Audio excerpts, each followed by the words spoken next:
గమ్మతి వార్తలు పోనీ పాడైపోరుగారా సంక్రాంతి పండుగ గోలిగా ఇక మరి అమ్మగారి ఇంటికాడ ఇంతో అంతో ఆశ మరి ఉంటుంది కదా ఆడపిల్లకు ఇక మరి షెడ్డో పడో పండుగ అంటే ఎన్ని దిక్కులో ఉంటుంది వ్యవహారం గట్ల లేకుండా అయితేగా ఈ ఊళ్ళే ఏం జరిగిందో చూడని పాపం పుంటికూర తిన్నా పుట్టిలో అంటారు అక్కడికి కారం మెతుకులు తిన్నా సరే అమ్మగారింటి దగ్గర ఆ తృప్తే వేరు అని అనుకొస్తారు ఆడబిడ్డలు. ఇక తల్లిదండ్రులకు ఏముంటుంది, నా బిడ్డ వస్తే బాగుండు, కౌసో నీసో తేవాలే, కడుపు నిండా తినబెట్టాలి అని అనుకుంటారు తల్లిదండ్రులు.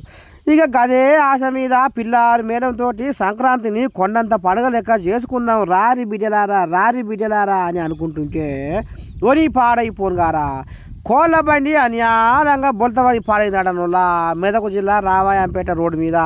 అరే రే ఇంతగానం పండగ గోలిగా కోడి కూరకు దూరం అవుతట్టున్నాగా అని ఆ ప్రాంతం తల్లిదండ్రులు చిన్న పోయి చింత చేస్తున్నాడనులా. పాపం లారీ బొల్తవాడి 300 కోళ్ళ దాకా జీవిడిచేసరికి లారీలోని కంటే కోళ్ళలోని కంటే ముందుగా కోళ్ళ మాంసం కోసం ఎదురు చూసే జనాలే బాధపడుతున్నాడనులా.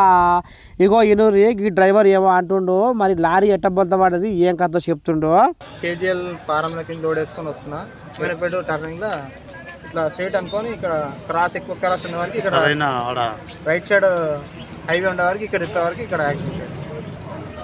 ఎక్కడ నుంచి వస్తున్నావు? ఇదే రామాయణపేట కాంటకాడ నుంచి వస్తుంది. రామాయణపేట నుండి కాంట బండి ఎక్కడిది? హైదరాబాద్ తుర్కెంజల్ పార్టీ కూడా అంటే హైదరాబాద్ నుంచి వస్తుందా? ఇంటి బండి ఇక్కడ లోడ్ అయిందండి. రామాయణపేటలో లోడ్ అయింది. రామాయణపేటలో ఎక్కడ? కేజీఎల్ ఫారంలో లోడ్ చేసుకొని ఎన్ని గంటలకు వెళ్ళేది? 6 గంటలకు వెళ్ళాము. పొద్దున్న 6 గంటలకు వెళ్ళేది. ఇది ఎప్పుడు జరిగింది? 6:20 జరిగింది. ఈ లోడ్ ఎక్కడికి వెళ్ళాలి?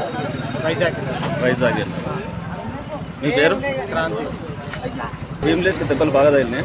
లైట్ కుట్లు పడ్డాయి. ఎన్ని కుట్లు? 4 కుట్లు పడ్డాయి.